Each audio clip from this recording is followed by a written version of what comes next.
Colegio de Abogados del Cusco en el año del fortalecimiento de la soberanía nacional, dentro de la primera Convención Internacional de Derecho Penal, Procesal Penal, Criminología y Litigación Oral, tiene programado el desarrollo de las ponencias estudiantiles y de posgrado, importante actividad académica que se realiza en el marco de los 129 aniversario de creación institucional del Ilustre Colegio de Abogados del Cusco. En esta oportunidad tenemos la presencia virtual del estudiante Víctor Antonio Montalvo Maldonado de la Universidad Nacional Mayor de San Marcos, quien tiene preparado el tema para el día de hoy, el delito de tenencia ilegal de armas desde un enfoque político-criminal.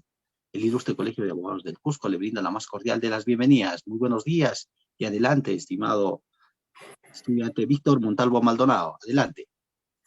Muy buenos días. Como bien se me ha presentado, mi tema es el delito de tenencia ilegal de armas desde un enfoque político-criminal. Bien, voy a proceder a realizar la exposición. Como bien sabemos, en el artículo 279G del Código Penal tenemos regulado aquí que el que sin estar debidamente autorizado fabrica, ensambla, modifica, almacena, suministra, comercializa, trafica, usa, porta, tiene en su poder armas de fuego de cualquier tipo, municiones, accesorios o materiales destinados para su fabricación o modificación. Para lo que respecta a este trabajo de investigación y su correspondiente exposición, vamos a centrarnos en el usa, porta o tiene, estos verbos rectores que van a conformar lo que conocemos como tenencia ilegal de armas en un sentido amplio. Bien, voy a pasar a la siguiente. Respecto a investigaciones nacionales, tenemos que Castañeda Segovia en el 2009 publica un libro titulado Delito de Tenencia Ilegal de Armas. Una segunda edición sale para el año 2014 y Calderón Sumarriba en el mismo año también publica un texto titulado Tenencia Ilegal de Armas. Posteriormente, en el 2018, Vargas Meléndez publica un texto con el título del Delito de Tenencia Ilegal de Arma de Fuego, y en una edición independiente, Vargas Meléndez en el 2020 publica un nuevo texto titulado El delito de tenencia ilegal de armas de fuego.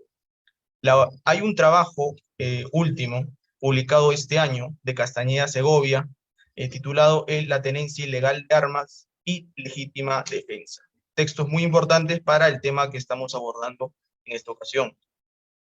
Ahora, hablando de hacer un análisis comparativo en cuanto a las penas, vamos a tener que en el artículo 279G, la pena es no menor de 6 ni mayor de 10 años en su tipo base.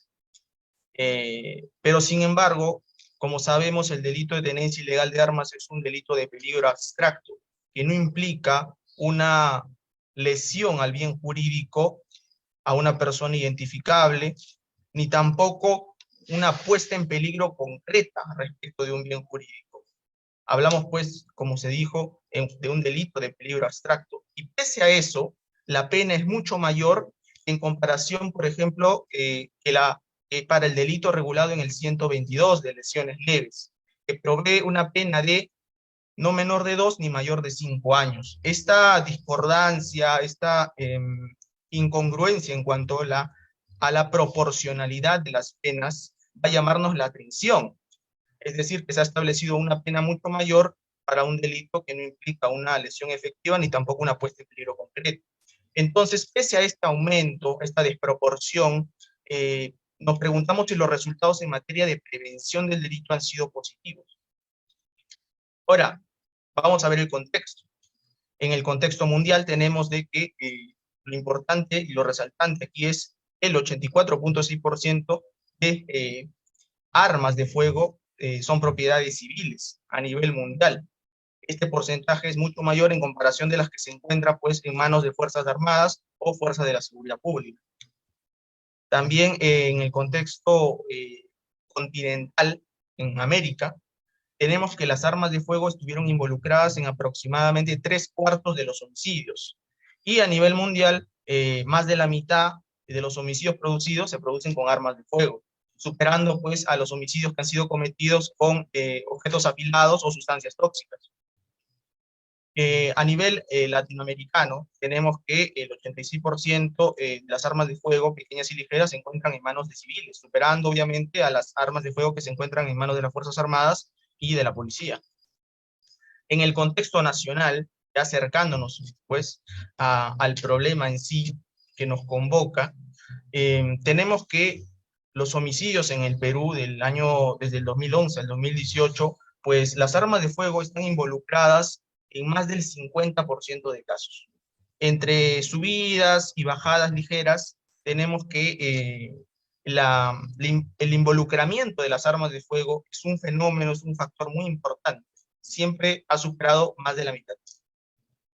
Y aquí un elemento alarmante en cuanto al aumento de los robos con armas de fuego en el Perú. De acuerdo con datos del INEI, tenemos que ha habido pues un aumento, un incremento significativo desde el año 2010, comparándolo con el 2021, pues hay un ascenso que podemos apreciar en este recuadro. Ahora, respecto a los instrumentos internacionales que tenemos aquí el CIFTA, que es la Convención Interamericana contra la Fabricación, el Tráfico Ilícito de Armas de Fuego, Municiones, Explosivos y otros materiales relacionados. También tenemos el Protocolo contra la Fabricación y el Tráfico Ilícito de Armas de Fuego, sus piezas y componentes y municiones, la cual complementa la Convención de las Naciones Unidas contra la Delincuencia Organizada Transnacional. Ambos instrumentos internacionales tienen como finalidad combatir el tráfico ilegal de armas, el tráfico de fabricación ilegal de armas. Bien, en cuanto a la normativa interna, la normativa nacional, tenemos que nuestra Constitución Política de 1993 sí permite el uso de armas, el uso civil de armas. Justamente en el último párrafo del artículo 175 de la Constitución nos refiere que la ley reglamenta la fabricación, el comercio, la posesión y el uso por los particulares de armas distintas a las de guerra. Bien, tenemos la ley 302/99, justamente ley de armas de fuego, municiones, explosivos, productos pirotécnicos y materiales relacionados de uso civil. Esta ley regula los requisitos y las condiciones a partir de las cuales los particulares van a poder fabricar, comercializar, poseer y usar definidas armas de uso civil. Ahora, en cuanto a la estructura del delito de tenencia ilegal de armas, vamos a ver los elementos objetivos del tipo. En cuanto a estos elementos, tenemos que el sujeto activo puede ser cualquier persona.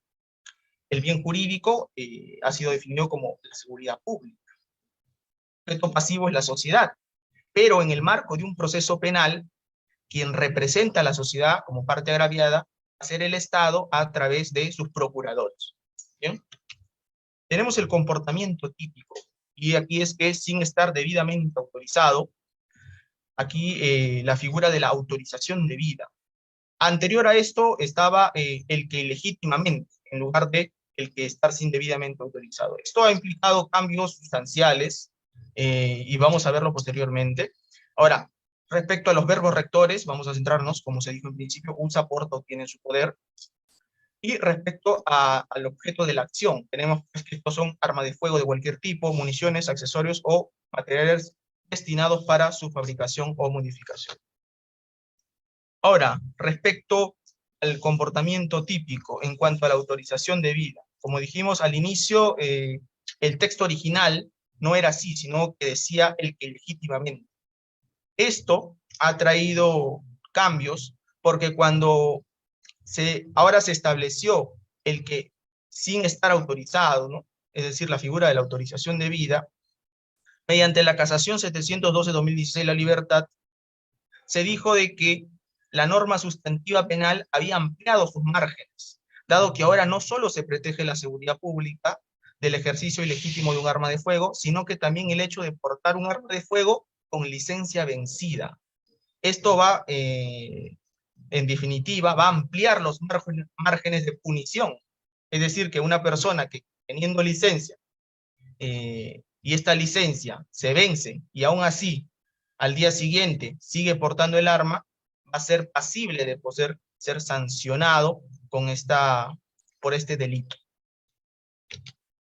aquí justamente Castañeda hace una crítica a este elemento del tipo penal.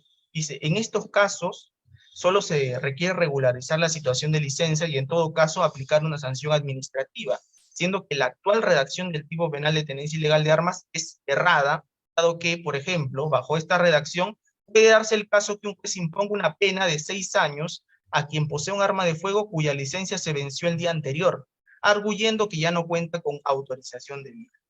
Bien, es un elemento problemático del delito estudiado.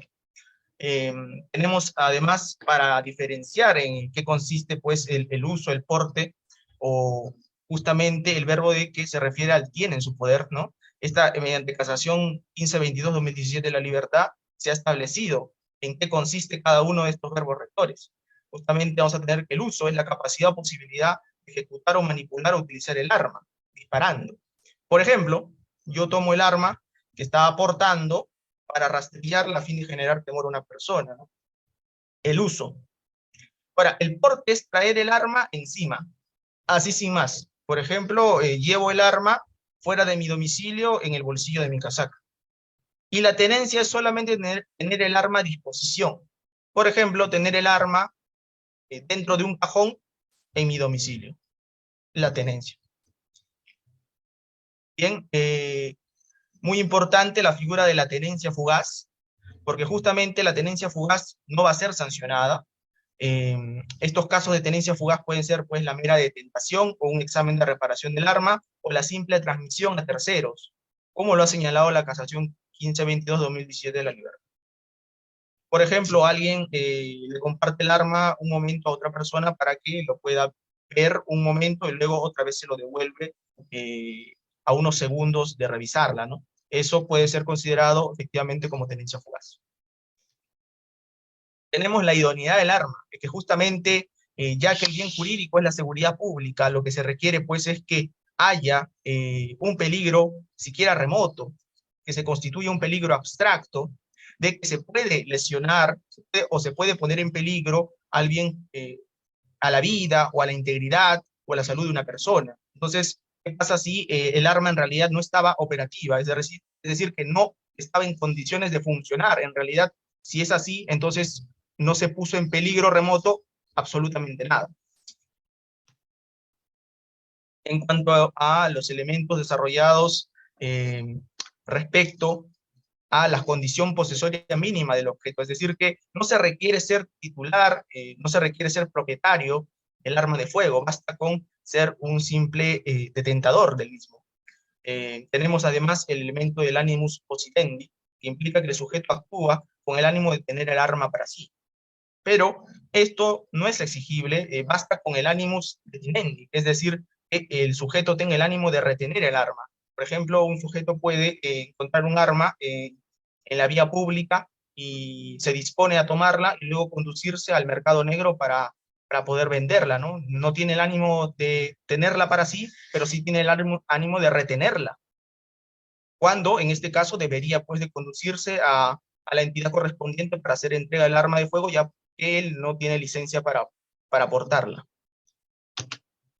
Tenemos la prohibición de regreso también desarrollada, recurso de nulidad 34-2017 en Lima Norte, fundamento jurídico 6.4, y tenemos el caso de un taxista, ¿no? ¿Qué pasa si los pasajeros que tomaron el taxi portaban, pues, traían consigo armas de fuego, ¿no? Pero como el taxista desempeñó su rol, no conocía el contenido de lo que llevaban los pasajeros, ¿no? Entonces, aquí solamente habría cumplido con su rol y por lo tanto no es responsable por ese comportamiento, ¿no? Prohibición de regreso. Tenemos política de desarme pacífico en América Latina muy importante, el caso de Brasil con el Estatuto de Desarme, el caso de Colombia con el decreto 1470 de 1997, y el caso de México, ¿no? Cuando hubo campaña de canje de armas de fuego, pues a cambio de bienes, bienes comestibles, ¿no? Para poder incentivar justamente la entrega voluntaria de armas de fuego, ¿no? Todos estos casos muy importantes para revisar, ¿no? Ahora, el Perú tiene casos antecedentes de política de desarme pacífico también, y vamos a verlas a continuación. Justamente el caso del Perú, empezamos con la ley 28397, que promovía la entrega voluntaria de armas de fuego, haciendo que contra las personas que hacían entrega de estos objetos, contra ellas no se podía ejercer acción penal, civil o administrativa. Y justamente establecía un plazo de vigencia, ¿no? Justamente estos objetivos de esta ley eran que se devolvieran las armas y municiones de guerra que se encontraban en poder de la población a consecuencia de la subversión. Justamente vean el año, ¿no? Noviembre del 2004, ¿no? Esta norma publicada. Justamente veníamos, pues, de los años 90, años difíciles, pues, para nuestro contexto nacional. Entonces, este era uno de los primeros objetivos, ¿no? Segundo objetivo, regularizar la posesión y uso de armas de uso civil cuyas licencias habían vencido. También importante. Posteriormente tenemos normas que han ido publicándose año tras año, dejando algunos espacios también, como se puede ver que la ley 28684, publicada en marzo del 2006, y la ley 29858 en 3 de mayo del 2012, como que hay un rango de distancia donde ahí podemos evidenciar que el legislador tuvo pues ahí un tiempo de descuido en cuanto a la publicación o en cuanto a la ampliación de esta medida tan importante de la amnistía por entrega voluntaria de armas de fuego, ¿no?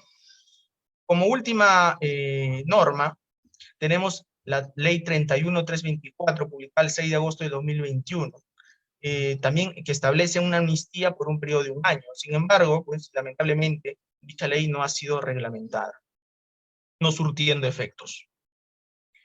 Nótese que la labor de reglamentar la ley le corresponde al Poder Ejecutivo y por lo tanto la figura de la amnistía contiene pues limitaciones importantes, ¿no?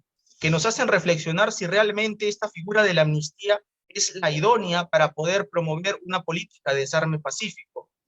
Su carácter temporal y la sujeción a la voluntad del Poder Ejecutivo para poder reglamentar su aplicación cada vez que una nueva medida se aprueba, y su sujeción también a la voluntad del Poder Legislativo, de aprobar una ampliación o una nueva medida cuando la inicialmente planteada perdía su vigencia, ¿no? Entonces, dos factores que le juegan en contra, ¿no? Las limitaciones que tiene en cuanto a la temporalidad y la ineficiencia estatal. Entonces advertimos que hay una necesidad de contar con un mecanismo legal que sirva de base para una política de desarme pacífico permanente y estable. Y entonces nosotros, ¿qué proponemos? Pues proponemos que todas estas experiencias positivas de desarme pacífico en América Latina y específicamente en Perú sean incorporadas para que una figura penal surja efectos, para que una figura penal sea creada. Tenemos una propuesta de ley referenda, y ahorita vamos a ver. En cuanto a la punibilidad, la figura de la punibilidad, tal como señala el profesor Verdugo, es un límite a la intervención penal sobre la base de perseguir determinados objetivos de política penal. Bramón Arias Torres señala que esta figura se basa en el análisis del merecimiento y necesidad de la pena, siendo que la pena se merece cuando se ha realizado un delito y la pena es necesaria cuando va a cumplir su fin. Esto es muy importante. Entonces, vamos a ver los supuestos de no punibilidad que contamos en el Código Penal, ¿no? Primero tenemos, esto es sacado del texto de Bramón Arias, cuando nos señala que tenemos el artículo 18 y el artículo 19, el 18 te habla del desistimiento voluntario, el arrepentimiento activo, el 19 también de lo mismo, en cuando participan varios agentes, y justamente estas dos primeras figuras, lo que se busca con esto es motivar al sujeto a que no continúe con su actuar, ya sea porque se desiste, se encontraba en fase ejecutiva y desiste, o para que evite el resultado. En ese caso, pues tenemos que hay un objetivo de prevención del delito. En cuanto al artículo 68, excepción de pena, tenemos que esto busca evitar la sanción para casos de menor gravedad y mínima responsabilidad, es decir, un objetivo de contención del poder punitivo. En cuanto al artículo 308, denominado excusa absolutoria, extensión de pena, tenemos que aquí se busca evitar agudizar el conflicto familiar, los cuales pueden propiciar actos de violencia también dentro de la propia familia, ¿no? Entonces aquí tenemos pues un objetivo de prevención del delito también. Todos estos supuestos de no punibilidad. Además a eso, el artículo 351, denominado exención de pena y responsabilidad de promotores, aquí también se busca motivar a los agentes para que cesen en la realización del delito, es decir, un objetivo de prevención del delito. En cuanto al artículo 406, la excusa absolutoria, se busca evitar la sanción para casos de mínima responsabilidad, y aquí vemos un objetivo de contención del poder público.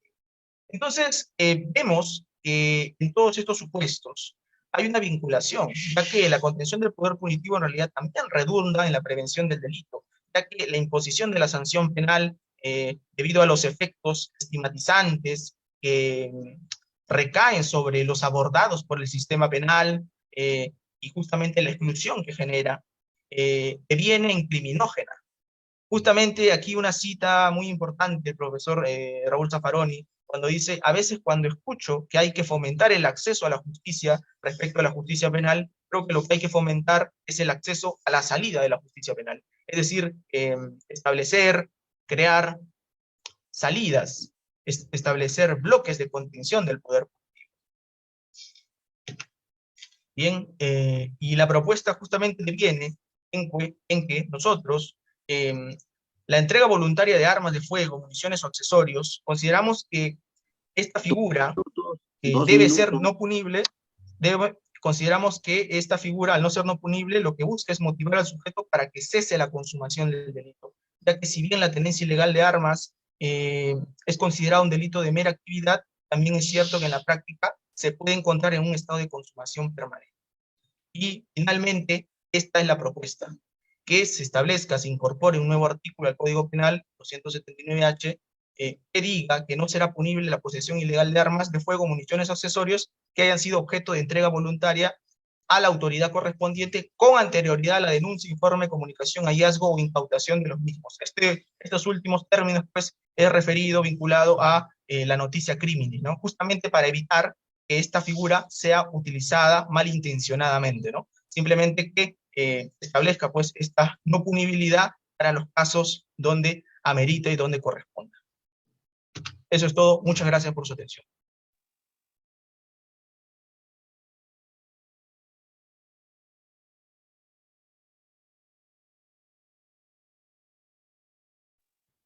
He concluido.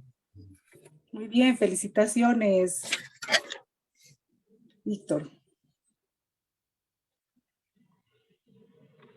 Muchísimas gracias, estimada doctora Rossi. Tiene el tiempo de 1 minuto para poder intervenir seguidamente el doctor Alex Guamanico. Adelante, doctora. Bien, en principio, felicitar acá a nuestro ya, bueno, casi colega Víctor, por el trabajo que ha realizado. Es un tema bastante interesante de todas maneras, y nosotros como colegio abogado nos sentimos sumamente complacidos porque se ha usado esta plataforma para que pueda difundir este trabajo de investigación que ha realizado él, ¿no?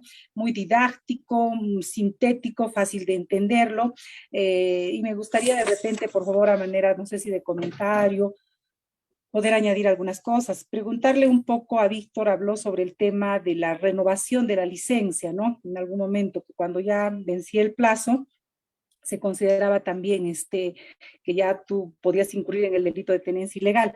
Mi pregunta iba un poco si hay alguna diferencia entre lo que viene a ser esta tenencia regular o la irregular, cuando tienes esos 30 días para tú poder todavía regularizar el trámite precisamente de tu licencia, ¿no?